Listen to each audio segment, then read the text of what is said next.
The gunshot that killed Wilhelmina Morgan's father still echoed in her mind as the stagecoach rattled toward Aztec, New Mexico, carrying her toward a man she had never met but was expected to marry within the week.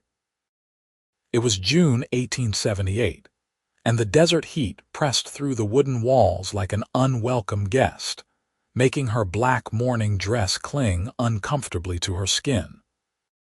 She adjusted the small pistol hidden in the folds of her skirt, her father's last gift to her before he died 3 months ago, and wondered if Henry Newland would be the kind of man who would try to control her the way her stepmother's new husband had tried to control the family ranch back in Kansas. "Almost there, miss," the driver called down, his voice hoarse from the dust. "Aztec is just over the next ridge." Wilhelmina, who insisted everyone call her Willa, pressed her face to the window and watched the landscape transform from endless sage and sand to something slightly greener, where the Animas River cut through the valley.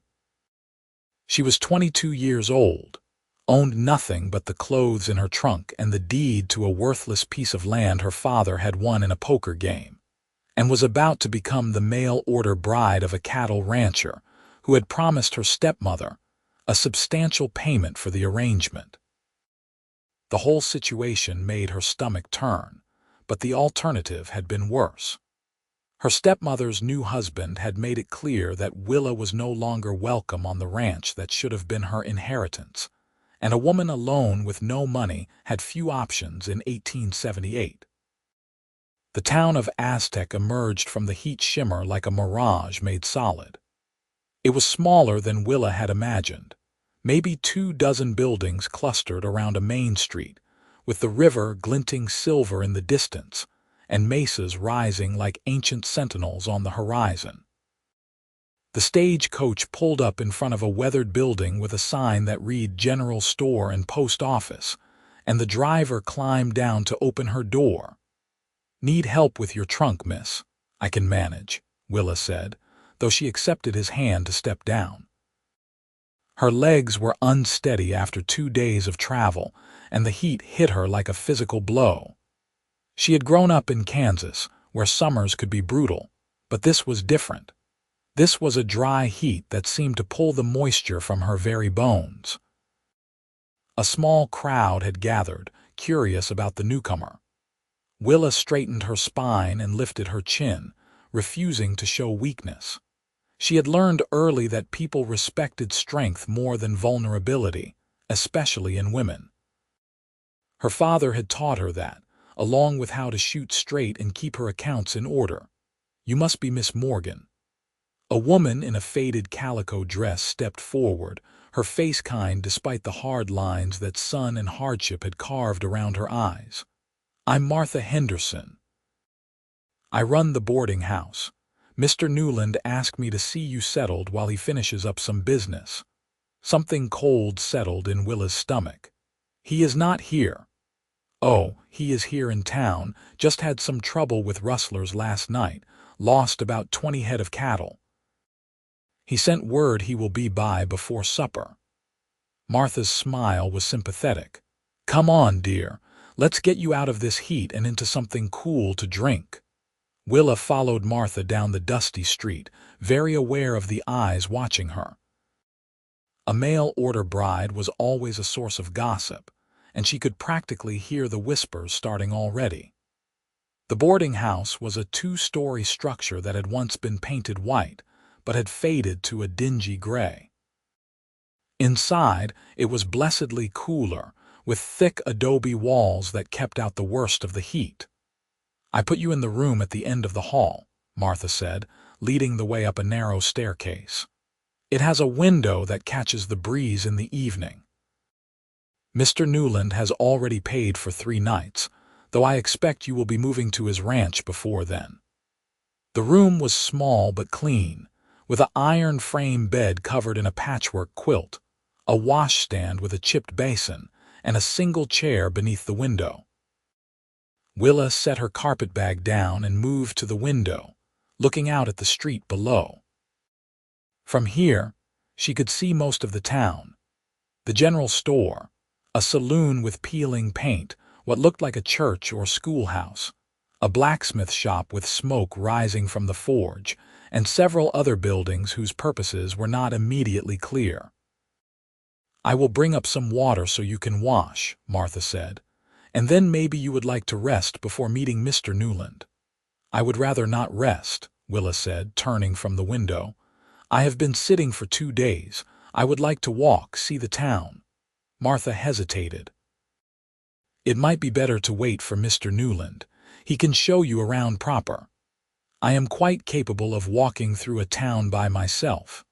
Willa kept her voice pleasant but firm. "I will be back before supper." She could see Martha weighing whether to argue, but something in Willa's expression must have convinced her it would be pointless. "Just be careful.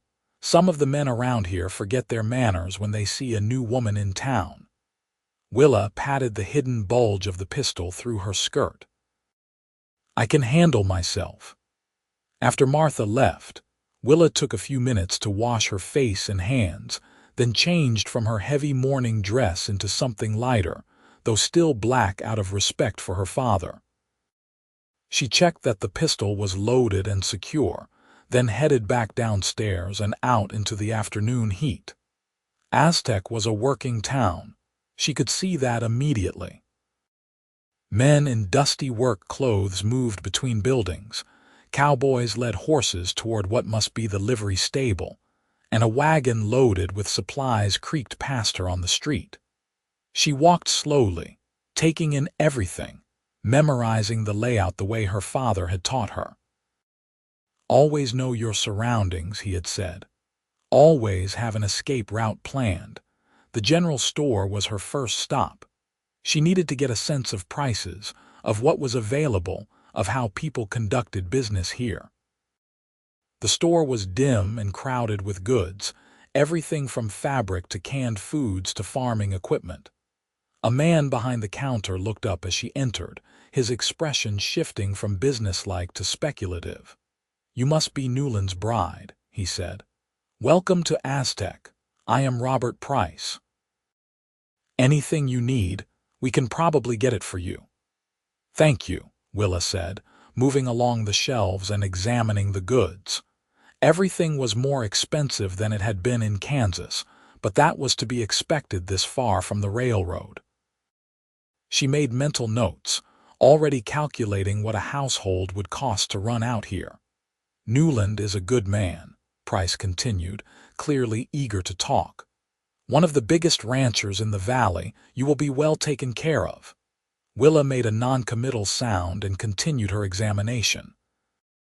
She had learned to be wary of people who were too eager to convince her of something. If Henry Newland was such a good man, she would judge that for herself. She was examining a display of fabric when she heard raised voices outside. Price hurried to the window, and Willa followed. A group of men on horseback were riding down the main street, and even from here, she could see they were angry about something. The lead rider was a big man with a black hat and a red bandana around his neck, and he was shouting at someone Willa could not see yet. "That is trouble," Price muttered. "Jack Denton and his boys. They have been feuding with some of the ranchers over water rights." Willa moved to the door, her hand instinctively going to her hidden pistol. She stepped out onto the wooden sidewalk just as the group of riders confronted a lone man standing in the middle of the street. He was tall and lean, with dark hair and a weathered face that looked like it had been carved from the same red rock as the mesas surrounding town. He wore dusty work clothes and a gun belt, and his hand rested casually near his holster, though he made no move to draw. "I am telling you for the last time, Newland," Denton shouted. "You have no right to fence off that water. It belongs to everyone." So this was Henry Newland, Willa thought, her intended husband. She studied him carefully, noting the way he stood his ground despite being outnumbered 6-1, the calm expression on his face, the controlled tension in his shoulders. "The water on my land is mine to do with as I please," Henry said, his voice carrying clearly despite not shouting. "I have the deed registered in Santa Fe. You want to dispute it? Take it up with the territorial government. We are not going to wait for some government man to tell us what we already know," Denton said, and his hand moved toward his gun. Willa was moving before she consciously decided to, her feet carrying her off the sidewalk and into the street. She reached into her skirt, pulled out her pistol, and cocked it with a smooth motion her father had drilled into her 1,000 times. The metallic click cut through the tension like a knife.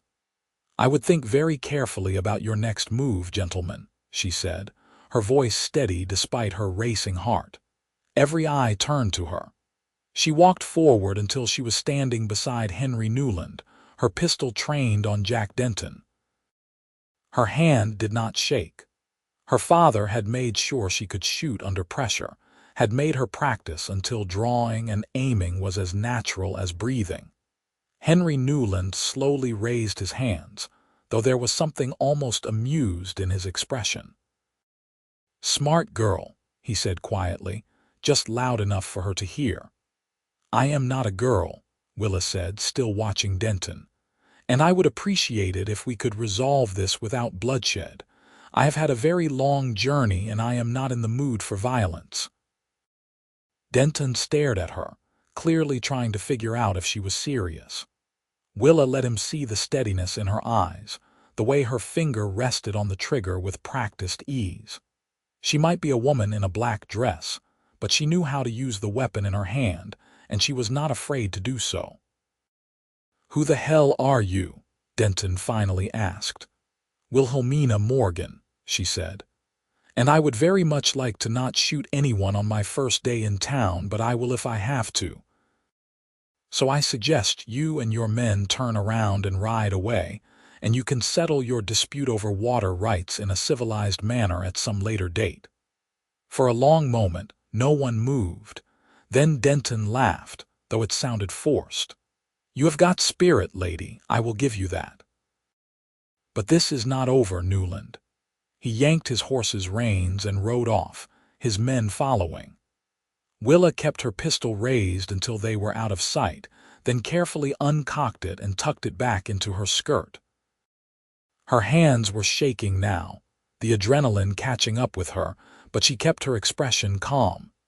Henry Newland lowered his hands slowly, studying her with new interest. Up close, she could see his eyes were a deep brown, almost black in the harsh sunlight, and there were laugh lines around them that suggested he smiled more often than he frowned.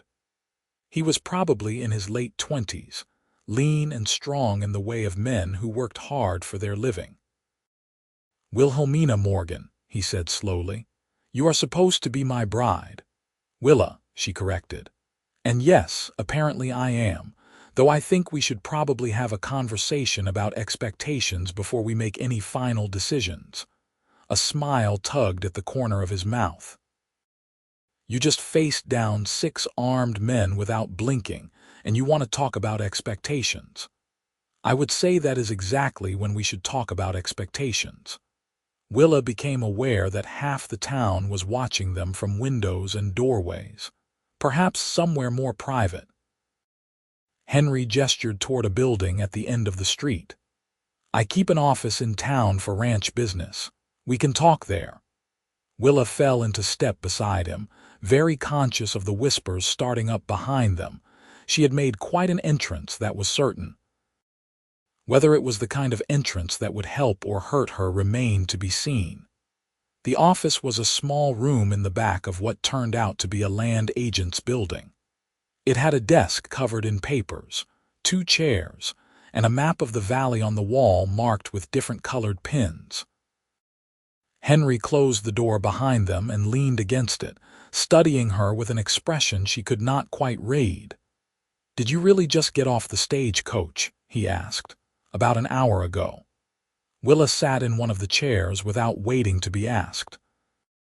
Her legs were still unsteady, and she was not sure how much longer she could maintain her composure. "Mrs. Henderson said you were dealing with rustlers.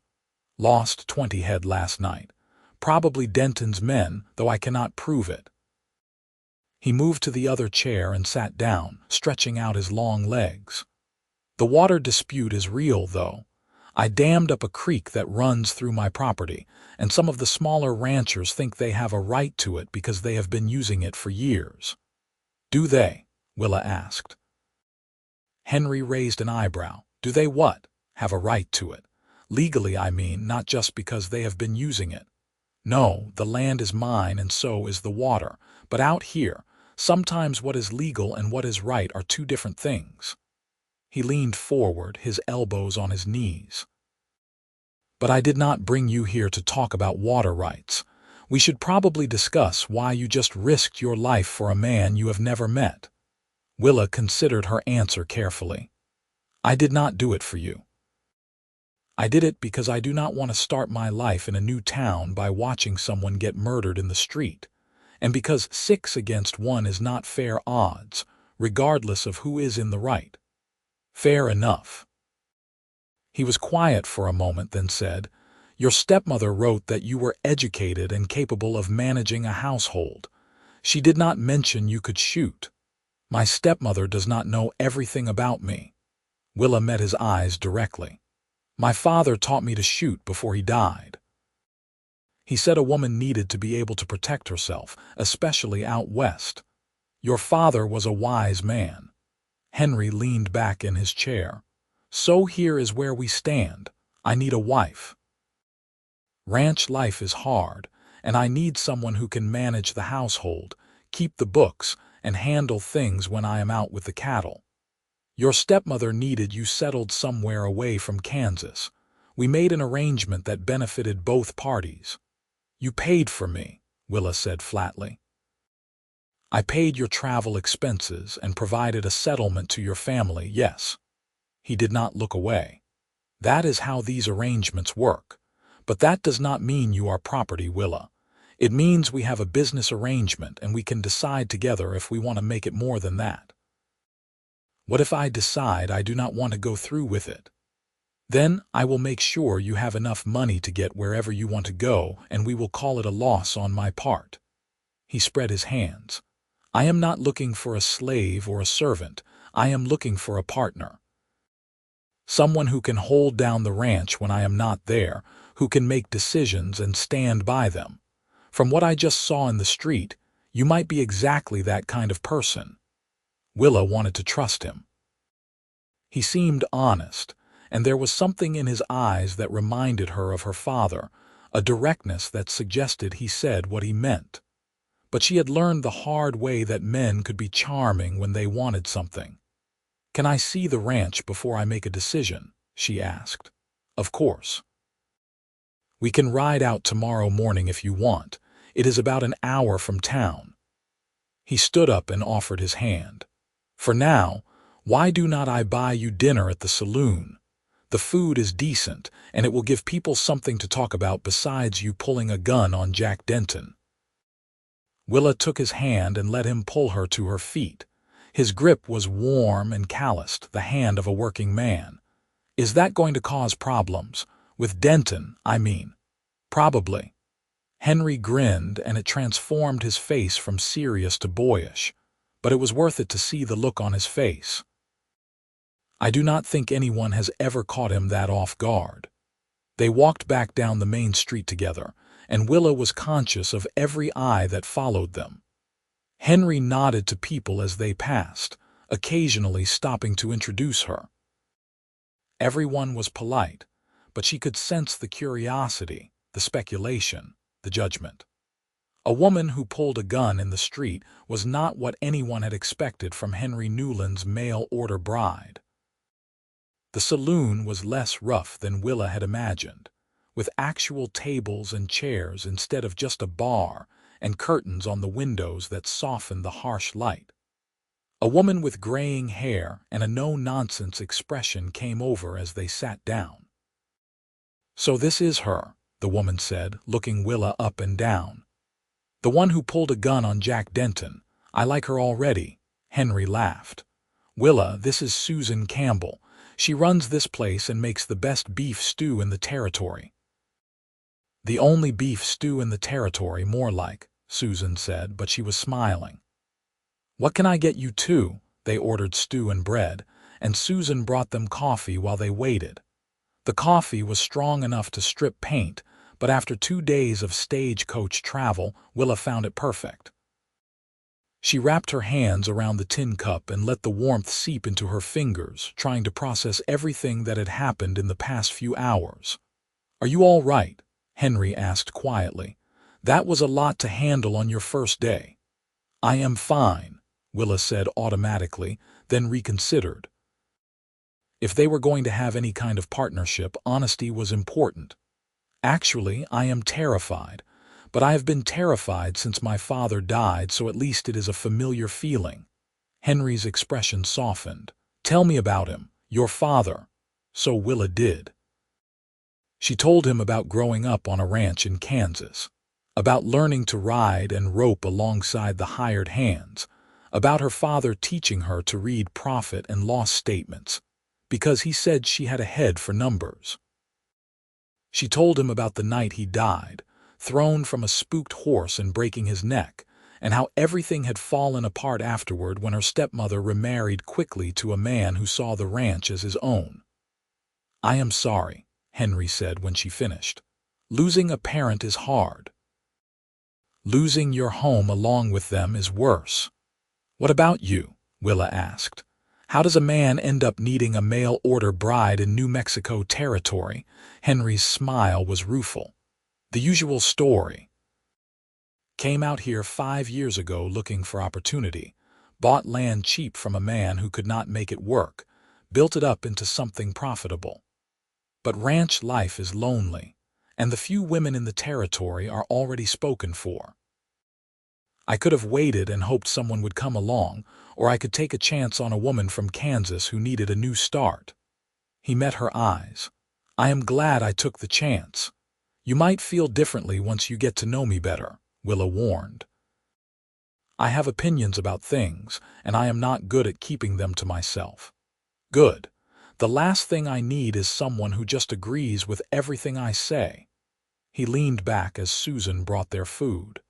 "I have enough yes men working for me already." The stew was as good as promised, rich and hearty with chunks of beef and vegetables. Willa realized she had not eaten since early morning, and she dug in with an appetite that would have horrified her stepmother. Henry seemed pleased rather than offended, which was a point in his favor. They talked through dinner about practical things. The size of the ranch, how many cattle he ran, what the household would need, what her role would be. Henry was straightforward about the challenges, the isolation, the hard work, the dangers from rustlers and sometimes hostile Native Americans passing through. But he also talked about the beauty of the land, the satisfaction of building something lasting, the community of ranchers who looked out for each other despite their differences. By the time they finished eating, the sun was setting, painting the sky in shades of orange and pink that seemed impossible in their intensity. Henry walked her back to the boarding house, and they stood on the porch for a moment in the cooling evening air. "Thank you for dinner," Willa said. "And for being honest with me. Thank you for not shooting anyone on your first day." His eyes crinkled with humor. "Though I have to ask, would you really have pulled that trigger?" Willa considered the question seriously. "If I had to, yes, but I am glad I did not have to find out." Henry nodded slowly. "Get some rest. I will pick you up at 8 tomorrow morning and we will ride out to the ranch, where something practical. It is a rough trail." Willa watched him walk away down the darkening street, his boots kicking up small clouds of dust. She was surprised to find that she was looking forward to tomorrow, to seeing the ranch, to learning more about this man who might become her husband. It was not love, not yet, but it was something. A possibility. A beginning. Martha was waiting inside with more coffee and questions. Willa answered what she could while she drank the coffee, then excused herself to her room. She was exhausted, but her mind was racing too much for sleep. She changed into her nightgown and sat by the window, watching the stars emerge in the vast New Mexico sky. Tomorrow, she would see the ranch. Tomorrow, she would make her decision. But tonight, for the first time since her father died, she felt something that might have been hope. Sleep came eventually, deep and dreamless. Willa woke to the sound of roosters crowing and pale light filtering through her window. She dressed quickly in her most practical traveling outfit, a dark blue cotton dress that would not show dust, and tied her hair back in a simple braid. The pistol went into her pocket, a familiar weight that made her feel safer. Martha had breakfast ready downstairs, eggs and bacon and fresh bread that steamed when Willa tore it open. Henry arrived exactly at 8, leading 2 horses. One was a tall bay gelding that must be his, and the other was a smaller chestnut mare with a white blaze down her face. "This is Rosie," Henry said, patting the mare's neck. "She's got a good temperament and she will not spook easily. Do you need help mounting?" "I have been riding since I was 6, Willa said, gathering the reins and swinging up into the saddle with practiced ease. The side saddle felt strange after years of riding astride on the ranch, but she adjusted quickly. They rode out of town heading northwest, following a well-worn trail that followed the river. The morning air was still cool, and Willa breathed deeply, enjoying the scent of sage and juniper. The landscape was so different from Kansas, all red rock and mesas and distant mountains instead of endless flat grassland. It had a wild beauty that called to something deep inside her. Henry pointed out landmarks as they rode, the boundaries of various ranches where the best grazing land was, a box canyon where he sometimes trapped wild horses. He talked about his plans to expand the herd, to improve the breeding stock, to maybe start raising sheep as well, though that would make him unpopular with the other cattlemen. "The ranch is called the Broken Arrow," he said as they crested a ridge. "The man I bought it from was a former soldier who had served in the Apache Wars. He named it for his unit." Below them, the valley opened up into something that took Willa's breath away. Green meadows stretched along the river, already dotted with grazing cattle. A sturdy adobe house sat on a slight rise, with corrals and outbuildings arranged around it. Beyond, red cliffs rose like walls, protecting the valley from the worst of the weather. It was beautiful and isolated and exactly the kind of place where someone could build a life. "What do you think?" Henry asked, and there was uncertainty in his voice that made him seem younger. "I think it is the most beautiful place I have ever seen," Willa said honestly. They rode down into the valley, and as they got closer, Willa could see the details of the ranch. The house was larger than she had expected, with a deep porch that wrapped around 2 sides and actual glass in the windows. The corrals were well maintained, the outbuildings in good repair. This was not some struggling homestead but a working ranch that was clearly turning a profit. 3 men came out of the bunkhouse as they rode up, and Henry made introductions. Miguel, an older Mexican man who served as foreman, his son Carlos, who was the best wrangler in the valley, and Tom, a young cowboy from Texas who had come west looking for adventure. They were polite to Willa, though she could see their curiosity. "Miguel, can you take care of the horses?" Henry asked. "I want to show Willa the house." Inside, the house was simply furnished but comfortable. The main room had a stone fireplace, a table large enough for 6, and chairs that looked handmade but sturdy. There was a kitchen with a good stove, 2 bedrooms, and a small room that Henry used as an office. Everything was clean but had the sparse feeling of a place where a man lived alone. "I know it needs a woman's touch," Henry said, sounding almost apologetic. "I have been focused on building up the ranch, not making the house pretty." "It is a good house," Willa said, running her hand along the smooth adobe wall. solid, well-built. Everything else can be added.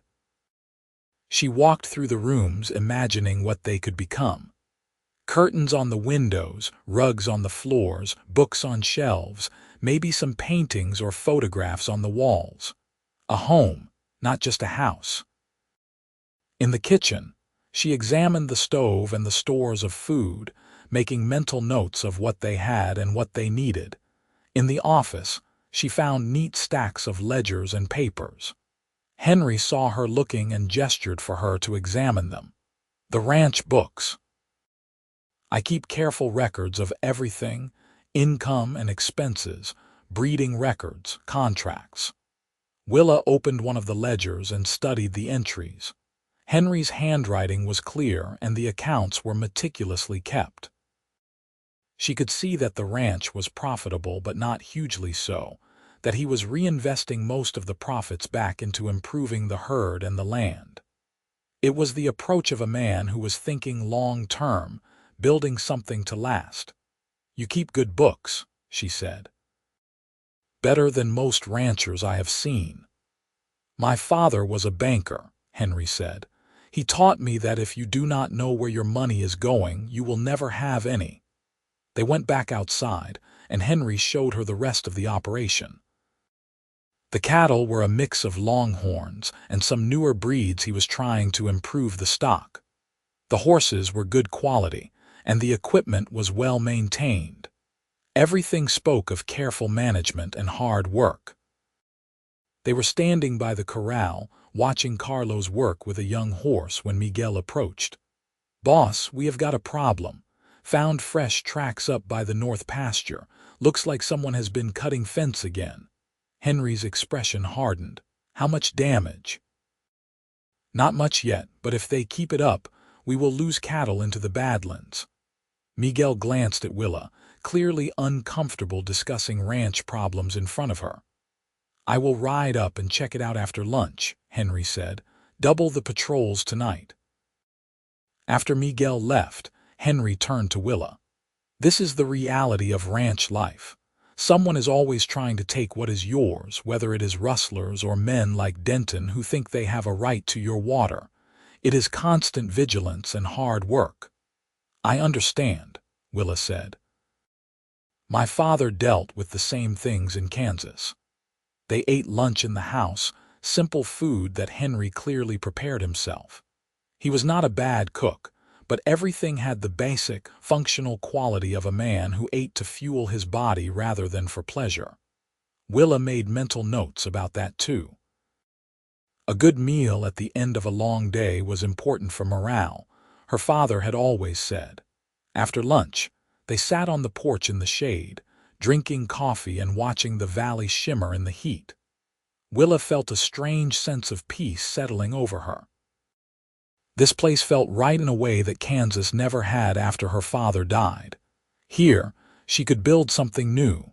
Here, she could be herself rather than the proper young lady her stepmother had tried to force her to become. "I want to do it," she said abruptly. "The marriage, the partnership, all of it, if the offer is still open." Henry turned to look at her, surprise and pleasure crossing his face. "You are sure? You have only been here a few hours." "I am sure. You need someone who can manage this place and hold it down when you are gone." "I need a home and a purpose. We can make this work." She met his eyes. "I am not promising love, Henry. I do not know if that is even possible in an arrangement like this. But I am promising to be a true partner, to work as hard as you do to help build something lasting." "That is all I am asking for," Henry said quietly. "The rest, if it comes, will be a gift."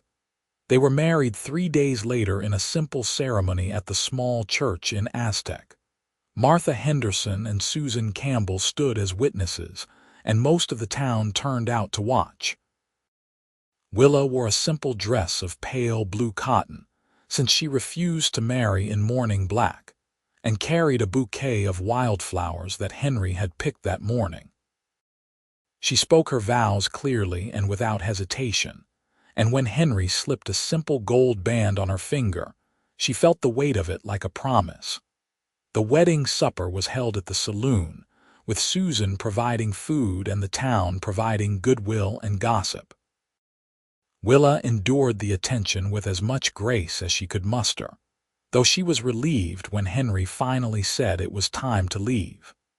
They rode back to the ranch under a full moon that turned the desert silver, and Willa felt the first flutter of nervousness about what came next.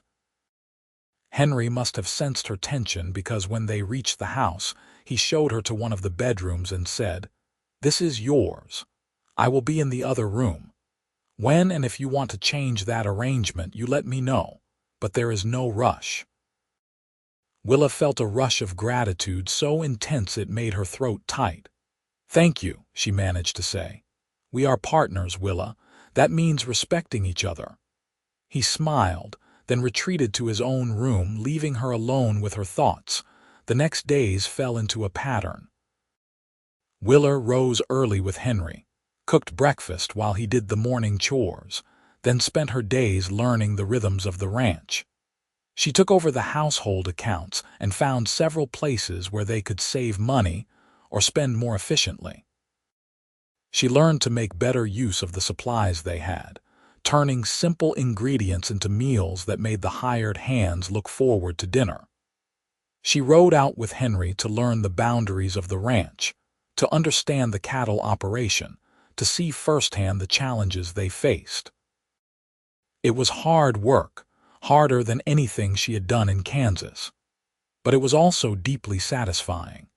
She could see the results of her efforts in the improved mood of the men, the better organization of the household, the small efficiencies that added up to real savings. Henry noticed too, and his respect for her grew daily. 2 weeks after the wedding, trouble came again. They were eating dinner when they heard shots fired from the direction of the north pasture. Henry was on his feet instantly, grabbing his rifle from above the door. Miguel and the others came running from the bunkhouse. "Rustlers," Miguel said. "Got to be." "Tom, you stay here with Willa," Henry ordered. "The rest of you with me." "Absolutely not," Willa said, already moving toward the house. "Tom can stay if someone needs to, but I am coming with you." "Willa, this could be dangerous, and I can shoot better than half your men." She emerged from the house with her pistol and a rifle she had found in Henry's gun cabinet. "We are partners, remember. That means I do not stay behind when there is trouble." Henry looked like he wanted to argue, but more shots rang out and there was no time. They rode hard toward the sound of gunfire, and Willa felt her fear transform into something sharper, clearer. This was her home now, her ranch, and she would defend it. They found 3 men trying to drive about a dozen cattle through a gap they had cut in the fence. In the moonlight, Willa could see they wore bandanas over their faces, but their horses were fresh and well fed, not the kind of mounts that drifters or desperate men would ride. These were organized rustlers, probably working for someone local. "That is far enough," Henry shouted, raising his rifle. The rustlers fired back, and suddenly the night exploded into chaos. Willa dropped from her horse behind a boulder and returned fire, her training taking over. She was not trying to kill anyone, just keep them pinned down, prevent them from escaping with the cattle. Beside her, Henry and Miguel were doing the same, their shots precise and measured. It was over in less than 5 minutes. The rustlers, realizing they were outnumbered and outgunned, wheeled their horses and fled into the darkness.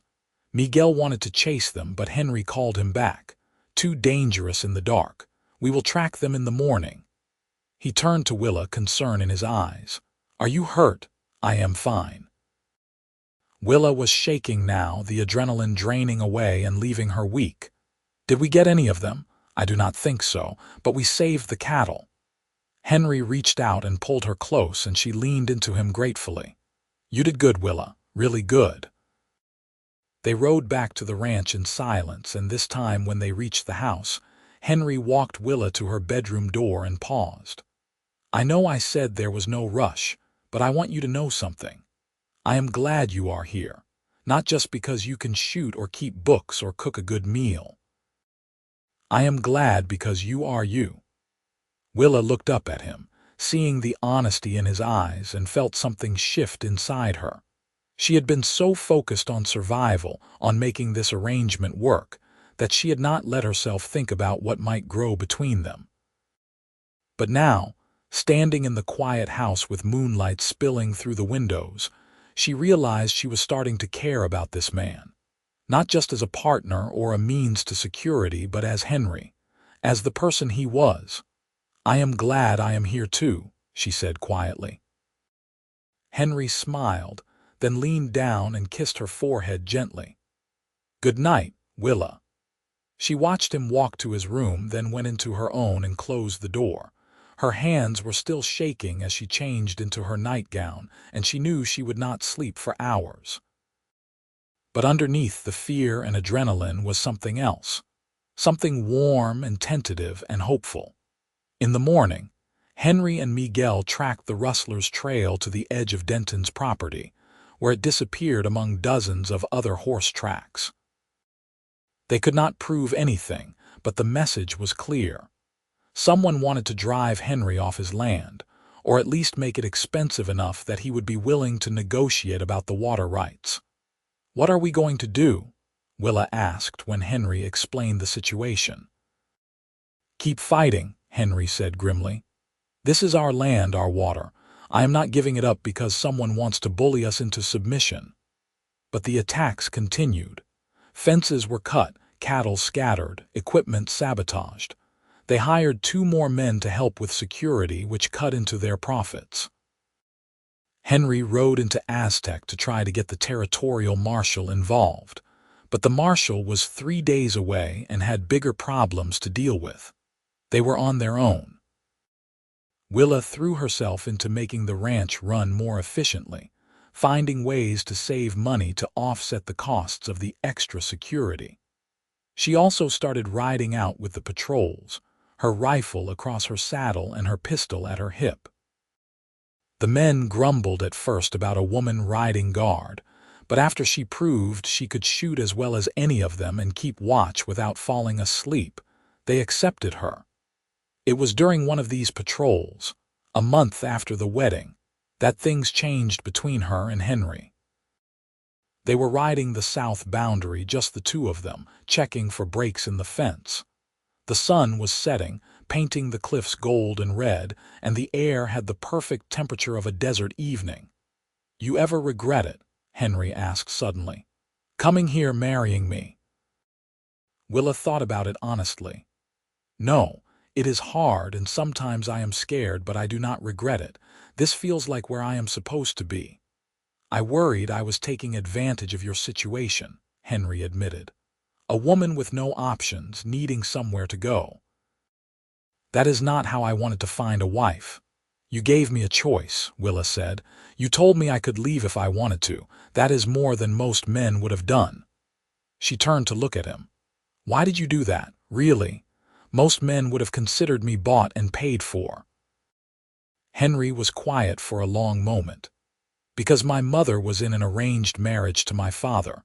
He was not a bad man, but he was cold, controlling. She was miserable for 30 years until she died.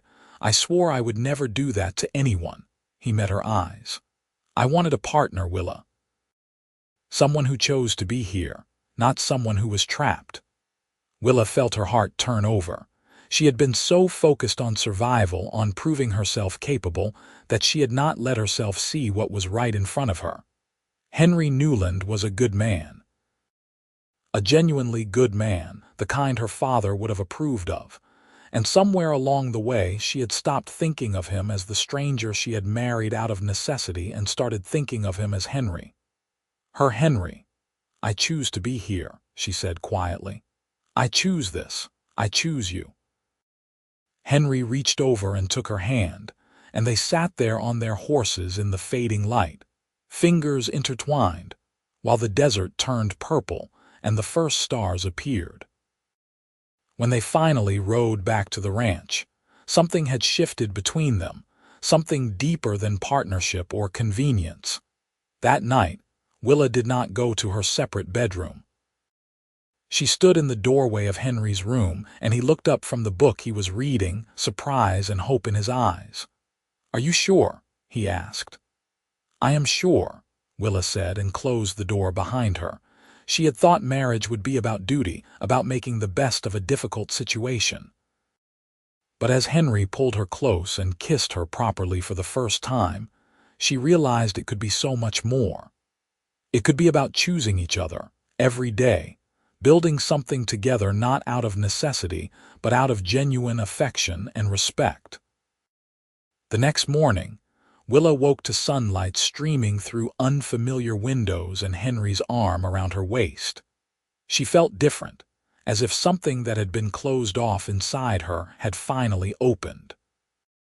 She turned to find him already awake, watching her with an expression of such tenderness that it made her breath catch. "Good morning, Mrs. Newland," he said softly. "Good morning," she replied and kissed him.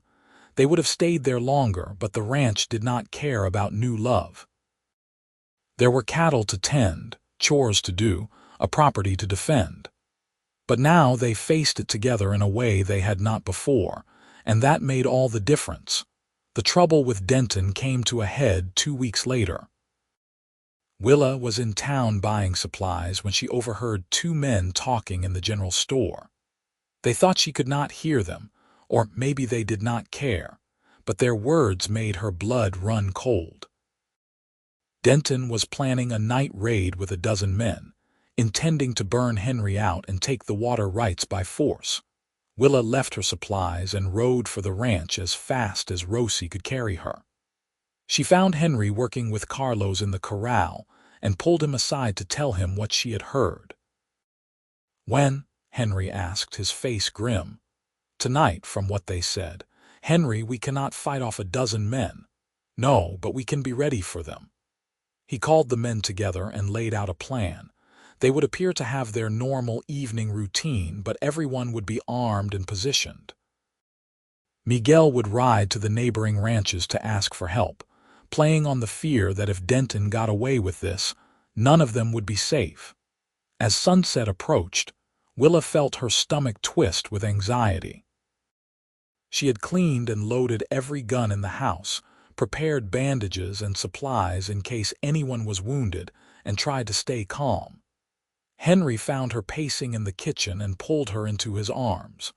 "We are going to be all right," he said. "I promise." "You cannot promise that," Willa said against his chest.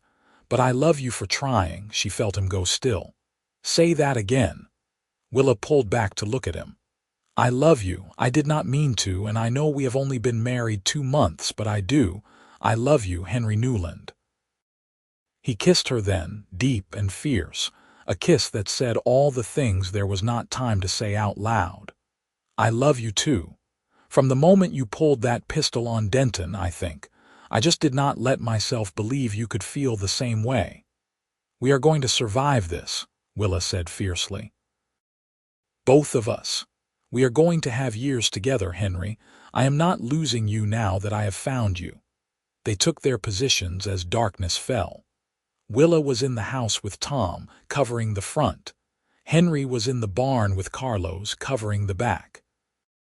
Miguel had returned with 4 men from neighboring ranches, and they were positioned around the property. They waited in tense silence as the moon rose. The attack came at midnight. A dozen riders thundered into the yard, torches blazing, guns firing. But instead of finding an undefended ranch, they found themselves facing fire from multiple directions. The fight was intense and chaotic, bullets whining through the air, torches falling and setting small fires that had to be stomped out. Willa fired steadily from the window, aiming for horses rather than men, trying to disable rather than kill. Beside her, Tom was doing the same. She saw one of the raiders fall from his horse and crawl toward the cover of the water trough. She recognized him even in the darkness by his red bandana. Denton. She ran from the house before she could think better of it, her pistol trained on Denton as he tried to rise. "Do not move," she commanded. Denton looked up at her, blood streaming from a wound on his arm. Around them, the fight was winding down as the raiders realized they were beaten and fled. Henry came running from the barn, relief flooding his face when he saw Willa was unhurt. "It is over," he called to their men. "Let them go. We have got what we need." He stood beside Willa, looking down at Denton. "You made a big mistake, Jack. Now everyone will know what you tried to do." "You cannot prove anything," Denton said, but his voice lacked conviction. "I have got a dozen witnesses who just fought off your raid," Henry said. "And you are bleeding on my property with a torch in your hand. I think that is all the proof I need." He looked at Miguel. "Take him into town. We will let the marshal sort this out." As Miguel hauled Denton away, Henry turned to Willa and pulled her close. "You were supposed to stay in the house." "You were supposed to not get shot," Willa replied, noticing for the first time the dark stain on his shoulder. "It is just a graze." But he let her lead him into the house and clean the wound, her hands gentle but efficient. The bullet had indeed just grazed him, cutting a shallow furrow across his shoulder. She bandaged it carefully while he sat still and watched her with eyes that made her heart race. "I meant what I said," she told him as she tied off the bandage. "I love you. I know." He caught her hand and kissed her palm. "I love you too, more than I thought possible." The aftermath of the raid kept them busy for days. The territorial marshal finally arrived and arrested Denton on charges of attempted arson and assault. 3 other men were arrested with him, all of whom turned on Denton in exchange for lighter sentences, confirming that he had been behind all the troubles at the Broken Arrow. The smaller ranchers who had been on Denton's side quietly distanced themselves, and Henry negotiated a compromise on water rights that gave everyone access during drought years. With the threat of Denton gone, life at the ranch settled into something resembling peace. Willa threw herself into making the house a true home, ordering curtains and rugs from the catalog, planting a vegetable garden, even convincing Henry to let her get a few chickens. The ranch prospered under their joint management, Henry handling the cattle and land while Willa managed the business side and the household. Summer turned to fall, and fall to winter. The first snow in December transformed the valley into something magical, white drifts against red rock, the river steaming in the cold air. Willa stood on the porch wrapped in a blanket, watching the snow fall, and felt a contentment she had never known before. Henry came up behind her and wrapped his arms around her, pulling her back against his chest. "What are you thinking about?" "About how different my life is from what I expected," Willa said. 6 months ago, I was getting on a stagecoach heading toward a marriage I dreaded. Now I am standing in the snow on our ranch, happier than I ever thought I could be." "No regrets?" Henry asked, kissing the top of her head. "Not a single one." She turned in his arms to face him. "Well, maybe one. I wish my father could have met you. He would have liked you." "I wish I could have met him too. Any man who taught his daughter to shoot like you can must have been something special." Henry smiled. "But I think he would be glad to know you are happy and safe." "I think so too." Willa leaned up and kissed him. "Come on, let us go inside before we freeze." They spent that winter building their life together. Long evenings by the fire talking about their dreams and plans. Mornings working side by side to keep the ranch running despite the cold. Henry taught Willa to play chess, and she taught him to dance, even though they had no music and had to hum the tunes. They learned each other's habits and quirks, the little things that made a marriage work. It was in early spring, when the snow was melting and the first green was showing in the meadows, that Willa realized she was pregnant. She had suspected for a few weeks, but she wanted to be sure before she told Henry. When the doctor in Aztec confirmed it, she rode back to the ranch with her heart singing. She found Henry in the barn, working on repairing a saddle. "I need to talk to you," she said, and something in her voice made him look up sharply. "What is wrong? Are you all right?" "I am fine." "Better than fine." She took his hands in hers. "Henry, we are going to have a baby." For a moment he just stared at her. Then a smile broke across his face like sunrise, and he picked her up and spun her around, laughing. "A baby! We are having a baby! In the fall, the doctor thinks." October or November. Willa was laughing too, giddy with joy and relief at his reaction. "Are you happy?" "Happy? Willa, I am beyond happy. I am terrified and thrilled and grateful all at once." He set her down gently, then cupped her face in his hands. "You are going to be an amazing mother. And you are going to be an amazing father." She kissed him softly. "Our child is very lucky." The pregnancy was not easy. The summer heat was brutal, and Willa spent more time resting than she wanted. Henry fussed over her constantly, insisting she not overdo it, bringing her water and food, making sure she was comfortable. Miguel's wife, Rosa, came to stay at the ranch to help with the household work, and Willa was grateful even though it chafed to not be able to do everything herself. But as her belly grew and the baby became real, moving and kicking inside her, Willa found a new kind of happiness. She would sit on the porch in the evening with her hands on her stomach, talking to the baby about the ranch and the valley and the life they were building. Henry would join her, his hand over hers, and they would dream together about the future. The baby came in late October during a thunderstorm that seemed to shake the very foundations of the house. It was a long and difficult labor, and there were moments when Willa was sure she could not go on. But Henry stayed with her the whole time, holding her hand, wiping her forehead, whispering encouragement, and finally, just before dawn, their daughter was born. Willa held the tiny, perfect baby in her arms and felt tears streaming down her face. Henry was crying too, looking at his daughter with an expression of complete wonder. "She is beautiful," he whispered, "just like her mother." "She has your eyes," Willa said, touching the baby's soft cheek. "What should we name her?" They had discussed names for months, but now that the moment was here, Willa knew exactly what felt right. "Helen," she said. "After my father, whose name was Henry but feminine. Helen Newland."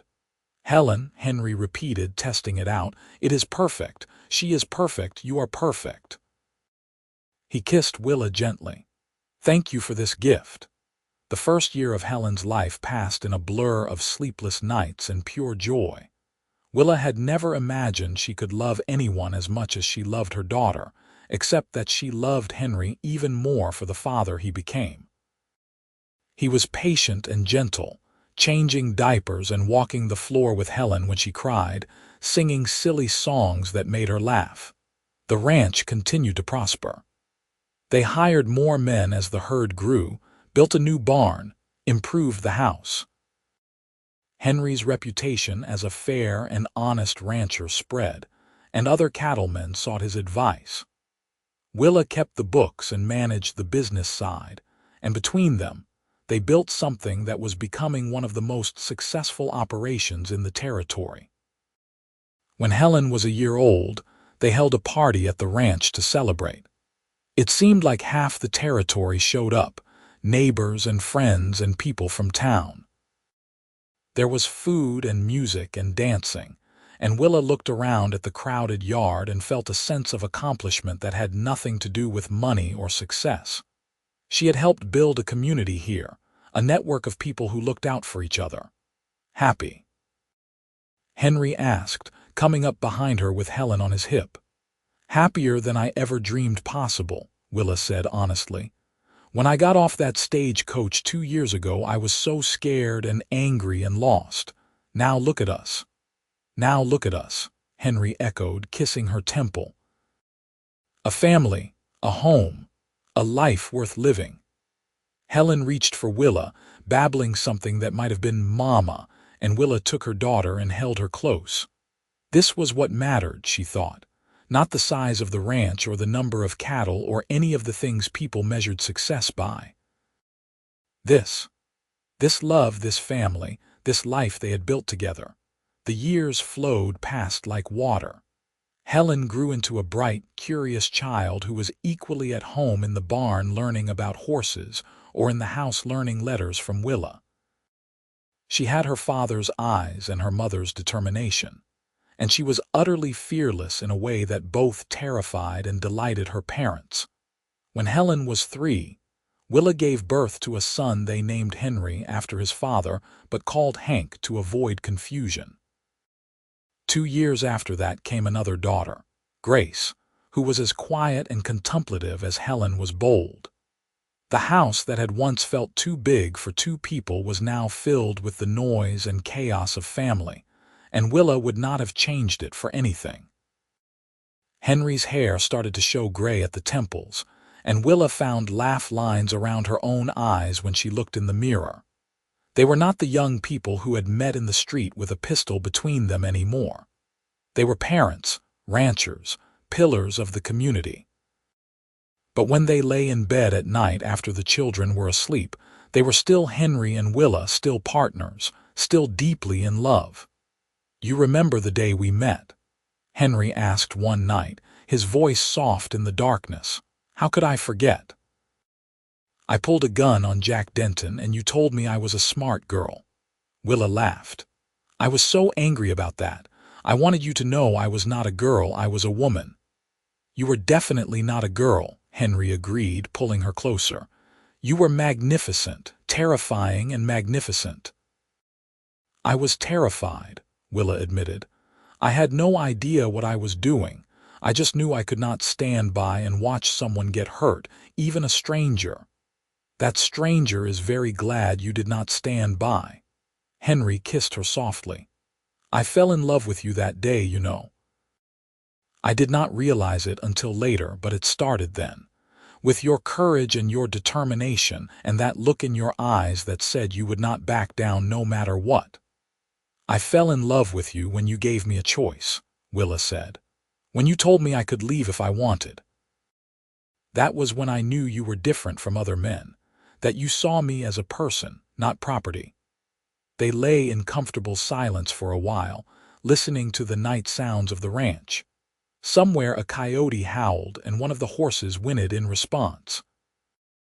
In the next room, one of the children shifted in sleep. These were the sounds of home, Willa thought, the sounds of the life they had built together. "I want to expand the south pasture," Henry said, returning to the conversation they had been having at dinner.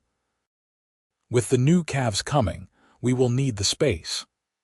That means building another line shack and hiring at least 2 more men," Willa calculated, "but the profits from last year's sale should cover it. And if the prices hold steady, we will be able to pay down the loan on the new breeding stock by fall." This was how they worked, blending the personal and the practical, the romance and the reality. They were partners in every sense of the word, sharing the burdens and the joys equally. As the children grew older, they took on more responsibility around the ranch. Helen, at 8, could already rope and ride better than some of the hired hands. Hank, at 5, followed his father everywhere, soaking up everything he was taught.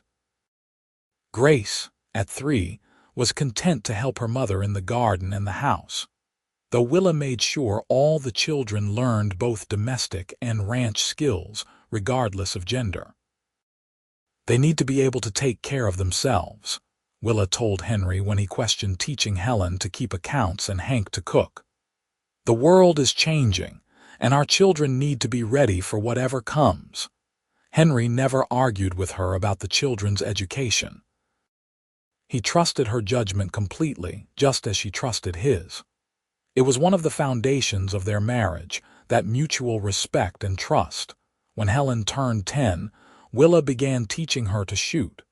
It was time, she decided. The West was becoming more settled, but there were still dangers, and her daughter needed to know how to protect herself.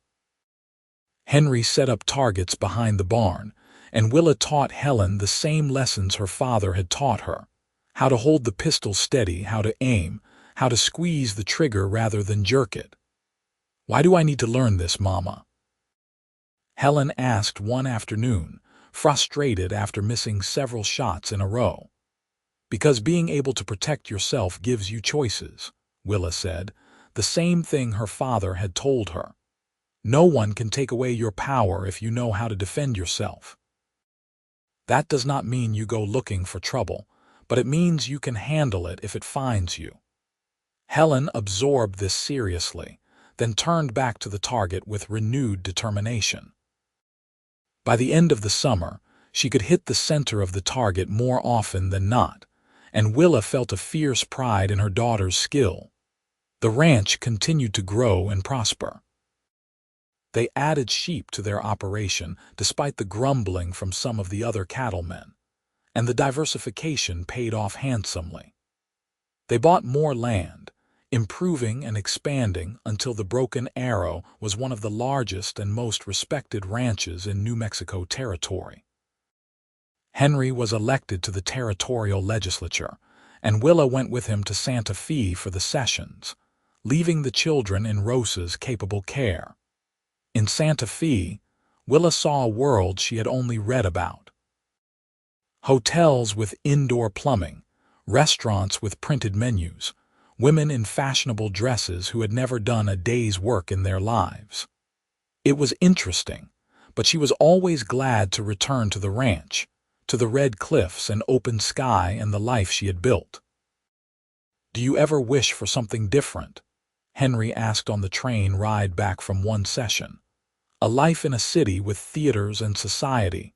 "Never," Willa said firmly. "This is exactly where I want to be, with you, with our children on our land. Everything else is just noise." Henry smiled and took her hand. They were in their late 30s now, no longer young but not yet old, settled into their lives in a way that was deeply satisfying. They had built something that would last, something that would pass to their children and their children's children. The ranch would endure, and so would the love that had created it. As New Mexico moved toward statehood, the territory changed around them. The railroad came through Aztec, bringing easier access to markets and goods. The town grew, adding new businesses and families. The wild lawlessness of the Old West was fading, replaced by something more civilized, more settled. Henry and Willa adapted, always looking forward, always planning for the future. When Helen turned 16, she announced that she wanted to go to college. "I want to study agriculture and business," she said. "I want to learn everything I can so I can help run the ranch even better." Willa and Henry had looked at each other, surprised but also proud. Most girls in the territory did not even finish school, let alone think about college. But then, Helen was not most girls. She was Wilhelmina and Henry Newland's daughter, raised to believe she could do anything she set her mind to. "If that is what you want, we will make it happen," Henry said. "There is a school in Colorado that has an agricultural program. We can send inquiries." Helen left for college the following fall, and the house felt empty without her energy and laughter. But Willa and Henry still had Hank and Grace, and they threw themselves into preparing Hank to eventually take over the ranch. Grace, they discovered, had a talent for art, and they encouraged that too, ordering supplies and even hiring a traveling painter to give her lessons. "We are raising quite the accomplished family," Henry remarked one evening, watching Grace paint a watercolor of the sunset while Hank studied a book on cattle breeding. "We are raising children who know their worth and their potential," Willa corrected. "That is all any parent can do." Helen came home for the summer after her first year, full of new ideas and energy. She had learned about crop rotation and water conservation, about new breeding techniques and business practices. She and Willa and Henry spent hours discussing how to implement these new ideas on the ranch, and Willa felt a deep satisfaction in seeing her daughter take such an active interest in the family business. "You have done a good job with her," Henry told Willa as they watched Helen demonstrate a new roping technique to Hank. "We have done a good job with her," Willa corrected. "This was never just my accomplishment, Henry. Everything we have built, we have done together." Henry pulled her close and kissed the top of her head. "I know, and I am grateful for every single day." The years continued to pass. Helen graduated from college and came home to work on the ranch, bringing a young man named Samuel with her who she had met at school. Samuel was from a ranching family in Colorado, and after a proper courtship, he and Helen married in a ceremony at the ranch that rivaled any society wedding in Santa Fe. Watching her daughter speak her vows, Willa thought about her own wedding day, the simple ceremony in the church in Aztec, and how far they had all come. Hank decided he wanted to try his hand at law, much to everyone's surprise. "The West needs good lawyers who understand ranching and land rights," he argued. "I can do more good that way than just running cattle." Henry had been disappointed at first, but Willa supported Hank's decision, and eventually Henry came around. They had raised their children to think for themselves, and they had to respect their choices. Grace, the quiet one, surprised them all by announcing at 18 that she wanted to open an art gallery in Santa Fe. She had been selling her paintings to tourists and had saved enough money for a start. "I want to showcase Western artists," she said. "Show the world the beauty of this place we call home." Willa and Henry gave her their blessing and a loan to help her get started, and within 2 years, Grace's gallery was one of the most respected in the territory. As New Mexico achieved statehood in 1912, Willa and Henry stood on the porch of the ranch house they had shared for over 30 years and watched the celebration fireworks in the distance. They were both in their 50s now, their hair more gray than not, their faces lined with years of sun and wind and laughter. But when Henry took Willa's hand, she felt the same flutter in her chest that she had felt when he first kissed her. "We have had a good life," Henry said quietly. "We have had an amazing life," Willa corrected. "We have built something that will last, Henry. Not just the ranch, but our family, our values, our love. That is what will endure." "Do you remember the day you arrived with that loaded pistol?" Henry asked, smiling. "I remember you raising your hands and calling me a smart girl," Willa replied. "I was so angry about that. You have never let me forget it either." Henry laughed. "But I was right, you know. You were smart and brave and everything I needed, even though I did not know it yet." "We were lucky," Willa said, "to find each other to build this life together. Not everyone gets that." "It was not luck," Henry said firmly. "It was choice. You chose to stay when you could have left. You chose to work with me instead of against me. You chose to love me, even when it would have been easier not to. Those were all choices, Willa, and I am grateful for everyone." Willa leaned her head on his shoulder, watching the stars emerge in the darkening sky. Behind them, the house was quiet, the children grown and gone to their own lives. But they would be back. Helen and Samuel were talking about building a house on the ranch property so they could help run the operation. Hank visited whenever his law practice allowed. Grace came home every few months, always bringing new paintings to show them. "I love you," Willa said simply. "I love you too," Henry replied. "Today, tomorrow, always." They stood there in the cooling evening air, two people who had started as strangers brought together by necessity and had built a love that spanned decades. The ranch spread out before them, the land they had fought for and worked and nurtured. This was their legacy, not just the property but the life they had created, the family they had raised, the community they had helped build. As the fireworks faded and the stars brightened, Willa thought about that frightened young woman who had stepped off the stagecoach in Aztec 34 years ago. She had been so lost, so uncertain of her future. And now look at her. A successful rancher, a mother and grandmother, a woman who had helped shape the territory into a state.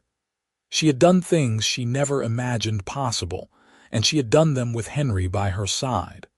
"What are you thinking about?" Henry asked, breaking into her thoughts. "About how different my life turned out from what I expected," Willa said, "and how grateful I am for every single unexpected turn." Henry smiled and kissed her softly. "Me too. Every single one." They went inside together, to the house they had made a home, and closed the door on another perfect day. Outside, the desert night wrapped around the ranch, cool and vast and full of stars. Somewhere a coyote called, and the cattle lowed softly in their sleep. The broken arrow was at peace, and so were the two people who had built it together. In the years that followed, as Willa and Henry moved into their 60s and then 70s, they gradually handed over more of the daily operation of the ranch to Helen and Samuel. But they never fully retired, still consulted on major decisions, still rode out to check the fences and the herds when their health allowed. The ranch was in their blood, as much a part of them as their own heartbeats. They became grandparents 5 times over, Helen and Samuel having 3 children and Hank eventually marrying and having 2. The ranch house that had once been too big for 2 people was now filled every holiday with children and grandchildren. The noise and chaos that Willa had once craved now a reality beyond her wildest dreams. "We did good," Henry would say on those occasions, watching his grandchildren play in the yard where his own children had once played. "We did very good," Willa would agree on their 40th wedding anniversary. The family threw them a party that seemed to include half the state. People came from as far away as Colorado and Texas. Former ranch hands and business partners and friends, they had made over 4 decades of life in New Mexico.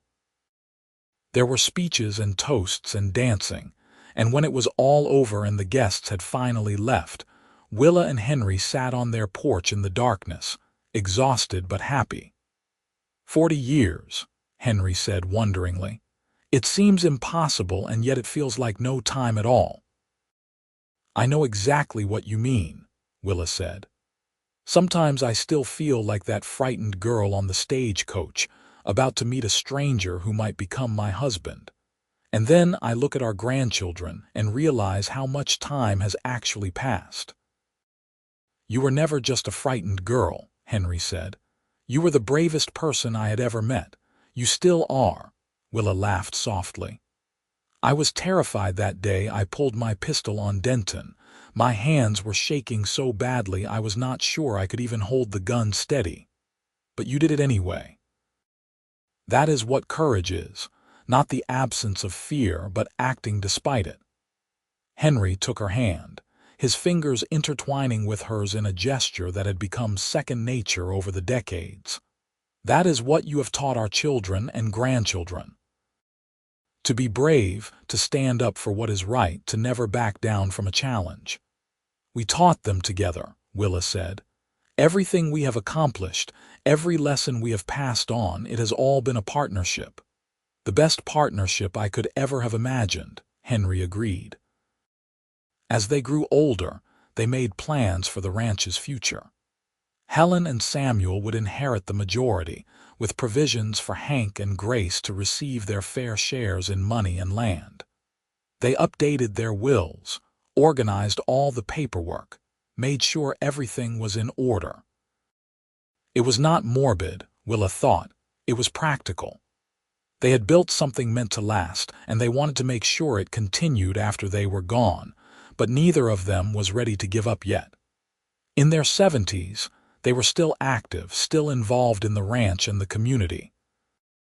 Henry served on the board of the local bank, and Willa was instrumental in getting a proper school built in Aztec, with real teachers and supplies. They had lived through the transformation of the West from wild territory to civilized state, and they wanted to make sure the next generation had even better opportunities than they had.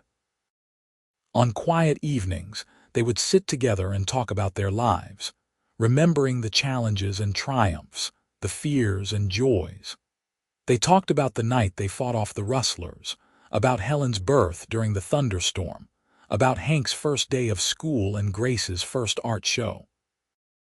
They talked about friends they had lost and loved ones they had buried, about the hard times and the good times, about everything that had made their life together so rich and full.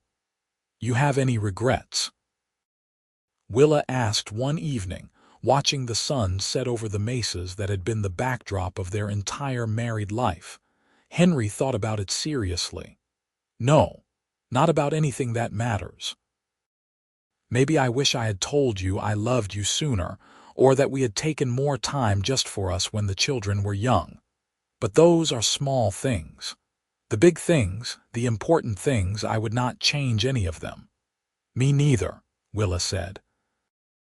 "Even the hard parts, the scary parts, they all led to this. To us, to our family, to this life we have built. I would not trade a single moment. Not even pulling a pistol on Jack Denton," Henry teased. "Especially not that," Willa laughed. "That is how I met you after all." "How could I regret it?" Henry pulled her close, and they sat there watching the stars emerge, just as they had done countless times over the past 4 decades. The ranch was quiet around them, the day's work done, the cattle settled, the land at peace. This was what Willa had learned in her years in New Mexico. That peace was not the absence of struggle, but the presence of love and purpose and community. It was building something that mattered and sharing it with people you cared about. It was facing challenges together and celebrating victories as a team. It was choosing, every single day, to be partners and lovers and friends. When Willa was 75 and Henry was 77, he fell ill with a fever that would not break.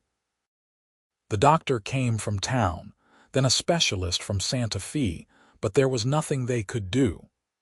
It was pneumonia, they said, and at his age his body simply could not fight it off.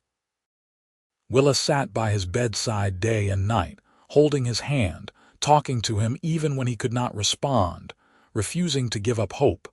On the 5th day, Henry's fever broke and he woke up clear-eyed and smiling. "You are still here," he said, his voice weak but steady. "Of course I am still here," Willa said, tears streaming down her face. "Where else would I be? I thought I was dying," Henry admitted. "I thought I was going to have to leave you." "Not yet," Willa said fiercely. "We still have time, we are not done yet." Henry recovered slowly, but he recovered. And true to Willa's words, they had more time. Not as much as they might have liked, but enough. They celebrated their 45th anniversary, then their 50th. Their great-grandchildren started arriving, and there was something profoundly satisfying about holding a baby who carried their blood and their legacy into the future. "We started a dynasty," Henry joked when their first great-grandchild, a girl named Wilhelmina after her great-grandmother, was placed in his arms. "We started a family," Willa corrected. "That is so much better than a dynasty." Henry kissed the baby's forehead gently. "You are right, as always." They were both in their 80s when they finally decided it was time to step back completely from the ranch operations. Their bodies were not what they had been, and even the small tasks they had continued to do were becoming difficult. Helen and Samuel had been running things for years anyway, so it was more symbolic than practical, but it still felt significant. "We are really old now," Henry said one morning, watching his reflection as he buttoned his shirt. His hands shook slightly, and it took him longer than it used to. "We have earned the right to be old," Willa said from the bed. Her own movements were slower these days, her joints stiff with arthritis. But her mind was as sharp as ever, and her love for Henry had only deepened with time. "We have lived a full life, Henry. Not everyone can say that." "No," Henry agreed. "Not everyone can." They settled into a quieter rhythm, spending their days on the porch in good weather, watching the ranch continue around them. They read books to each other, played cards, received visits from their ever-growing family.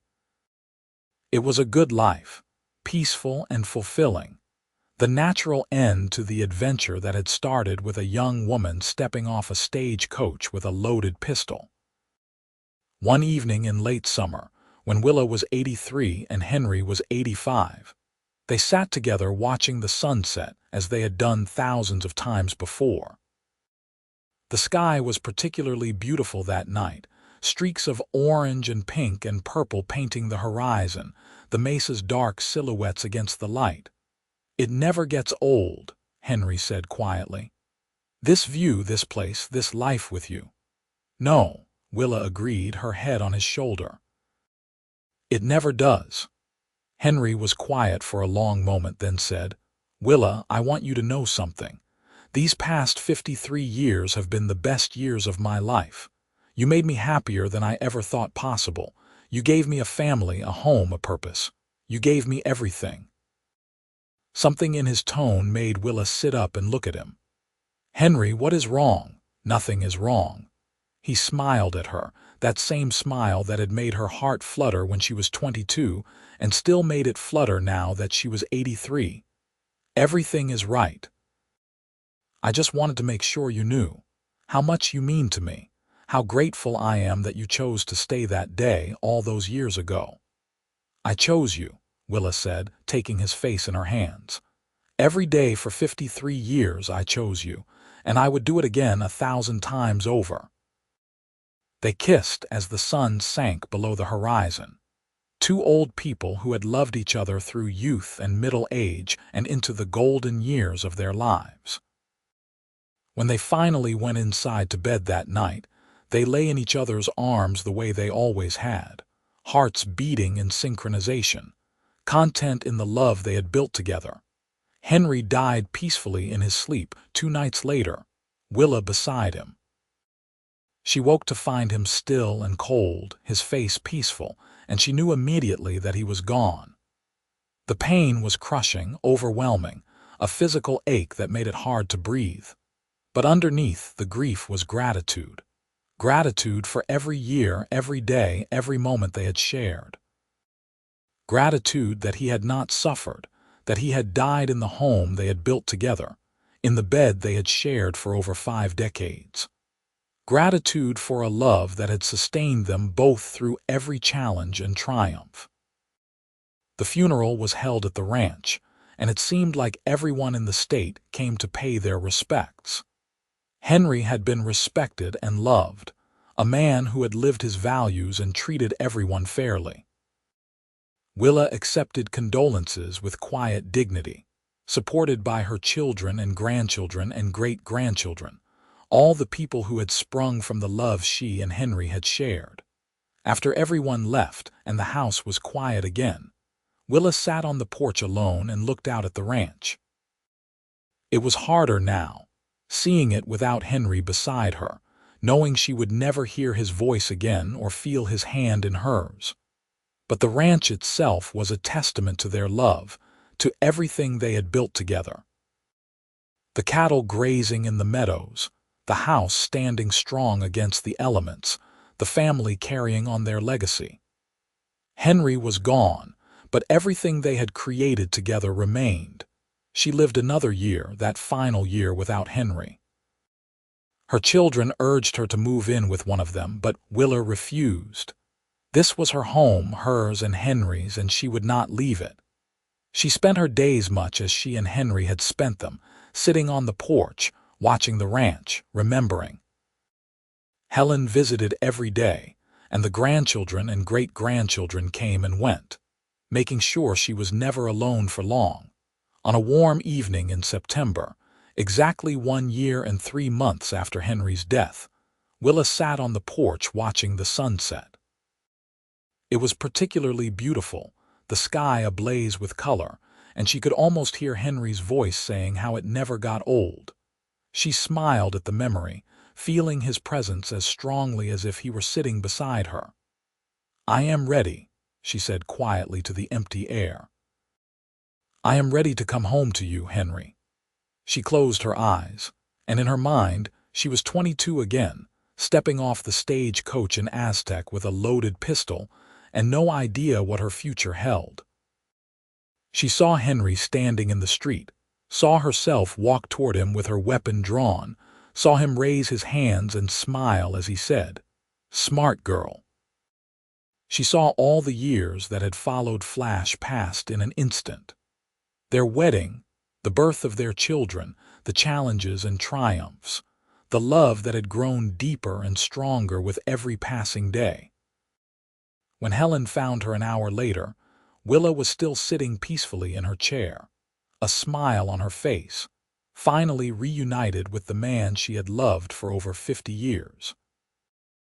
They buried her next to Henry on a hillside overlooking the ranch, where they could watch over the land and the family they had created together. The gravestone was simple, just their names and dates and a single line that said everything that needed to be said. Partners in life, partners in love, together always. The ranch continued, passed down through the generations as Willa and Henry had planned. Their children and grandchildren and great-grandchildren carried on their legacy, not just in the land and the cattle, but in the values they had instilled. Work hard. Treat people fairly. Stand up for what is right. Choose love every day. These were the lessons that outlasted any material legacy, the true inheritance of Wilhelmina and Henry Newland. And sometimes, on quiet evenings when the sunset painted the mesas in shades of gold and red, those who came after them would swear they could feel the presence of two people standing on the porch, hands intertwined, watching over the land and the family they had built together. The woman who had arrived with a loaded pistol and the cowboy who had called her a smart girl, together for eternity in the place they had made their home. Their story became legend in the valley, told and retold until it was hard to separate fact from myth. But the essential truth remained, that two strangers brought together by necessity had chosen to build something extraordinary, that their love had created a legacy that would endure for generations, that the Broken Arrow Ranch stood as testament to the power of partnership and commitment and choosing each other, every single day, no matter what challenges arose. And in the end, that was what mattered. Not the size of the ranch or the number of cattle or the money in the bank. What mattered was that they had loved each other deeply and truly, that they had raised their children to be strong and independent, that they had built a life worth living and a legacy worth leaving. They had taken a mail-order marriage that could have been cold and transactional and turned it into one of the great love stories of the American West. The woman who had stepped off that stagecoach with fear in her heart and a pistol in her hand had found everything she needed in the lean cowboy who had raised his hands and recognized her strength. Together, they had built not just a ranch but a home, not just a family but a dynasty of love that would endure as long as the red mesas stood against the New Mexico sky. Their story was complete, their circle closed. They had lived fully, loved deeply, and left behind something that would last long after they were gone. And in the quiet moments, when the wind whispered through the sage and the sun set over the valley, you could almost hear them still. Willa and Henry, laughing together on the porch of the home they had built, their love echoing across the years like a promise that would never be broken. This was their legacy. This was their story, a love that began with courage and grew into something eternal, as enduring as the land itself.